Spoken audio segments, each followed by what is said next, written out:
नमस्कार, मी सचिन शिंदे. महाराष्ट्र लाईव्ह मध्ये तुम्हा सर्वांचं मनपूर्वक स्वागत. सध्या राज्यामध्ये लोकसभेची रणधुमाळी सुरू आहे. त्यातच मावळ तालुक्यात लोकसभेचं वातावरण अत्यंत जोरात चालू आहे. ज्या राष्ट्रवादी काँग्रेसने मावळ तालुक्यात खासदार श्रीरंगाप्पा बारणे यांच्या उमेदवारीला तीव्र विरोध केला, त्याच राष्ट्रवादी काँग्रेसचे आमदार सुनील शेळके त्यांच्या प्रचारात आता घरोघरी मत मागताना आपल्याला पाहायला भेटत आहे. सुनील शेळके यांनी या प्रचारामध्ये आघाडी घेतलेलं चित्र आपल्याला पाहायला भेटतंय. सुनील शेळके आणि राष्ट्रवादी काँग्रेसची नेमकी भूमिका काय आहे हे आज आपण सुनील शेळके यांच्याकडून जाणून घेण्याचा प्रयत्न करणार आहोत. अण्णा, स्वागत आहे तुमचं महाराष्ट्र लाईव्ह मध्ये. प्रचंड विरोध करणारे सुनील शेळके आणि आत्ता त्याच बारण्यांसाठी घरोघरी जाऊन मत मागणारे सुनील शेळके, कसं बघताय? नाही, माझा व्यक्तिगत श्रीरंगाप्पा बारणे यांना कधी विरोध नव्हता. माझा विरोध हा वैचारिक होता की ज्या श्रीरंगाप्पा बारणेंना मावळ लोकसभेतील जनतेनं, विशेष करून माझ्या मावळ तालुक्यातल्या मायबाप जनतेनं 2 वेळा आघाडी देऊन लोकसभेमध्ये पाठवण्याचं काम केलं, त्यांचं नेतृत्व करण्याची संधी दिली. त्या मावळ तालुक्यातल्या जनतेकरता मागील 10 वर्षामध्ये आप्पा बारणेंनी कुठल्या कामांना तडीच नेलं, कुठले प्रश्न सोडवले, विकास कामांच्या माध्यमातून मावळ तालुक्यामध्ये किती निधी उपलब्ध केला, हा संपूर्ण लेखाजोखा श्रीरंगाप्पा बारणे यांनी मावळ तालुक्याच्या जनतेला दिला पाहिजे. जर त्यांची तिसऱ्यांदा उभे राहण्याची इच्छा असेल किंवा त्यांना संधी मिळणार असेल तर त्यांनी लेखाजोखा मांडला पाहिजे, एवढीच माझी अपेक्षा होती. आणि माझा विरोध व्यक्तिगत नव्हताच. मी मगाशी देखील सांगितलं की आपण ज्या वेळेला 2 वेळाला निवडून दिलं त्यानंतर सर्वसामान्य जनतेची देखील अपेक्षा तीच असते. आणि तीच अपेक्षा मी जनतेच्या माध्यमातून किंवा ज्या भावना होत्या नागरिकांच्या त्या मी माझ्या माध्यमातून किंवा आपल्या माध्यमातून मी मांडण्याचा प्रयत्न केलेला आहे. त्यामध्ये उमेदवारी जाहीर झाल्यानंतर मी माझी संपूर्ण माहिती किंवा जो काय अहवाल आहे तो जनतेसमोर मांडील असं देखील बारणे आप्पांनी सांगितलं. आणि उमेदवारी जाहीर झाल्यावरती त्यांनी संपूर्ण अहवाल प्रकाशित केला. त्यामध्ये कुठल्या गावांना किती निधी दिला, जी काही कामं प्रलंबित आहेत त्या प्रलंबित कामांचं देखील पाठपुरावा कशा पद्धतीने सुरू आहे ती देखील माहिती दिली. आणि त्यात माझा देखील व्यक्तिगत स्वार्थ हा होता की जर ही जागा राष्ट्रवादी काँग्रेस पक्षाला मिळाली तर अधिकच सोयीस्कर होईल. या तालुक्यामध्ये मागच्या 1952 पासून म्हणजे ज्या वेळेला लोकसभा स्थापन झाली तेव्हापासून मावळ तालुक्याला कधी हा मान मिळाला नाही. आणि मावळ तालुक्याचा खासदार झाला तर आम्हाला अधिक आनंद होईल किंवा आम्हाला समाधान असेल. आणि त्याबाबत देखील मी सातत्यानं माझ्या पक्षातील वरिष्ठ नेत्यांशी किंवा महायुतीतल्या नेत्यांकडे देखील ती मागणी करत होतो. परंतु निर्णय झाला, आप्पा बारणेंची उमेदवारी जाहीर झाली. आणि उमेदवारी जाहीर झाल्यानंतर आम्ही कुठलीही वाट न पाहता किंवा आम्हाला कोणीतरी समजून सांगावं, आम्हाला विनंती करावी असंही कुठेही अडचणीत न आणता आम्ही उमेदवारी जाहीर झाल्यानंतर लगेच कामाला सुरुवात केली. आणि आज नक्कीच मला समाधान आहे की राष्ट्रवादी काँग्रेस पक्षातील आम्ही सर्व ज्येष्ठ सहकारी असतील, माझे सहकारी कार्यकर्ते असतील, जीवाभावाची मंडळी असतील, ही सर्वजण आता झोकून काम करताना पाहायला मिळत आहेत. नाही, वरिष्ठांचा आदेशाला युतीचा धर्म पाळायचा म्हणून तुम्ही खासदार श्रीरंगाप्पा बारणेंचं काम करताय.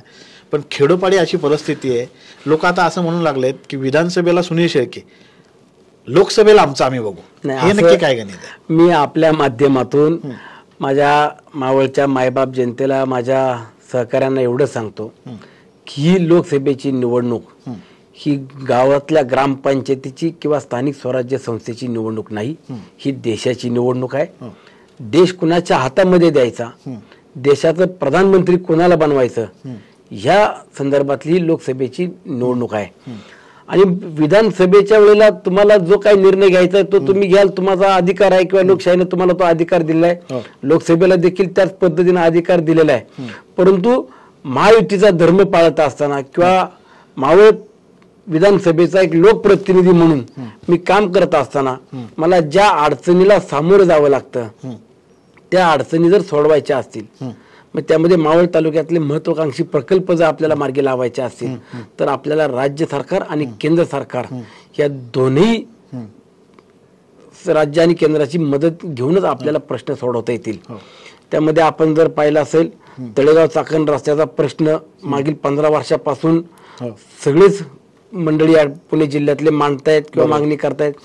तो प्रश्न आता अंतिम टप्प्यामध्ये सुटत आला किंवा त्याचं म्हणजे थोडक्यात टेंडर प्रक्रिया पूर्ण झाली आणि आचारसंहिता संपल्यानंतर साधारणतः 2-2.5 महिन्यानंतर ते कामही सुरू होईल. परंतु तळेगाव चाकण रस्त्याचा प्रश्न सुटलेला असला तरी NH4 म्हणजे आपला जुना मुंबई पुणे हायवे या रस्त्याचं रुंदीकरण करणं किंवा त्या रस्त्यावरती कार्ले फाटा असेल, वडगाव फाटा असेल, त्यानंतर लिंब फाटा असेल, सेंट्रल हॉटेल असेल, सोमाटणा फाटा असेल, या सर्व फाटा किंवा जंक्शन आहेत त्या जंक्शनवरती फ्लायओव्हर होणं याकरता देखील मला केंद्राची आणि राज्याची मदत घ्यावी लागेल. माझ्या इथला बेगडेवाडी शेजारवाडीचा तळेगावच्या शेतकऱ्यांचा प्रश्न जवळजवळ 20 वर्षापासूनचा प्रलंबित आहे. त्या प्रश्नाकरता देखील मला केंद्राची आणि राज्याची मदत घ्यावी लागेल. आज आपल्या भागामध्ये आई एकविरा देवीच्या परिसरामध्ये लेणीचे संवर्धन करणे किंवा तिथे पर्यटनाला चालना मिळावी याकरता देखील रोपवेचा प्रकल्प येतोय. त्या प्रकल्पाला देखील आपल्याला केंद्राच्या देखील काही मंजुऱ्या घ्याव्या लागणार आहेत. याचबरोबर ग्लास स्कायवॉकचा प्रकल्प आपला टायगर लाईन पॉइंटला येतोय. त्या ठिकाणी फॉरेस्ट वन विभागाची किंवा इतर देखील परवानग्या केंद्र आणि राज्याच्या निगडीत आहेत. त्यालाही आम्हाला मदत घ्यावी लागणार आहे. मग ज्या वेळेला राज्याच्या आणि केंद्राच्या मदतीशिवाय जे प्रकल्प सुटणार नाही अशा वेळेला आपल्या विचाराचा खासदार हा देखील केंद्रामध्ये असलाच पाहिजे. आपली बाजू मांडण्याकरता आपल्याला आपल्या विचाराचा खासदार निवडून देणं हे गरजेचं वाटतंय. आपल्या विचाराचा खासदार असला पाहिजे. समविचारी पक्ष जेव्हा एकत्र येतात तेव्हा विजय होतो. पण आताच्या युतीमध्ये समविचारी पक्ष नाही आहेत. सगळ्यांची ध्येय धोरणं वेगळी होती. राष्ट्रवादीचं ध्येय धोरण वेगळं आहे, भाजपचं ध्येय धोरण वेगळं आहे, शिवसेनेचं वेगळं आहे. आता तुम्ही सगळे एकत्र आलाय. मावळमध्ये राष्ट्रवादी काँग्रेस आणि भाजपचा संघर्ष सगळ्यांना माहिती आहे. अण्णा जमतंय का यांच्याशी? कारण ज्यांच्या बरोबर तुम्ही आयुष्य घालवलं त्यांच्या विरोधात उभे राहून तुम्ही विजयी झालात. आता पुन्हा एकदा लोकसभेसाठी त्यांच्या हातात हात घालून काम करताय. जमतंय का अण्णा? मावळच्या जनतेनं मला आमदार केलं, मला लोकप्रतिनिधी म्हणून काम करण्याची 5 वर्षात संधी दिली.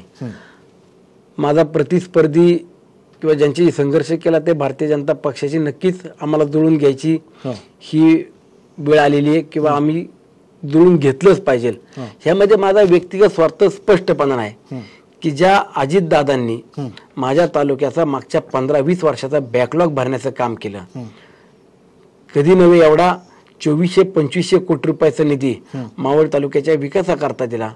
प्रत्येक गावामध्ये जर आपण पाहिलं तर मागच्या 25 वर्षामध्ये तुमच्या गावामध्ये किती निधी आला आणि ह्या 4 वर्षात किती निधी आला तर 25 वर्षात जेवढा निधी मिळाला त्याच्या डबल टिबलीनं जर त्या गावामध्ये निधी मिळत असेल. माझ्या तालुक्यामध्ये आरोग्याच्या सुविधेकरता लोणावळ्यात आणि कान्यामध्ये मोठे हॉस्पिटल 100 बेडचे त्या ठिकाणी उभे राहत आहेत. नागरिकांना शासनाचा योजनेचा लाभ मिळावा किंवा शासन दरबारी काम असताना तात्काळ सुटावं याकरता जर प्रशासकीय इमारत एवढी भव्य दिव्य उभी राहते. गावागावामध्ये तलाठी कार्यालय असेल, सर्कल कार्यालय असेल, उभी राहत आहेत. दळणवळणाची व्यवस्थेकरता जिथं 3.5 मीटरचे रस्ते होते त्या 5.5 मीटरचे होत आहेत. जे 5.5 मीटरचे होते 7.5 मीटर होत आहेत, 709 मीटर होत आहेत.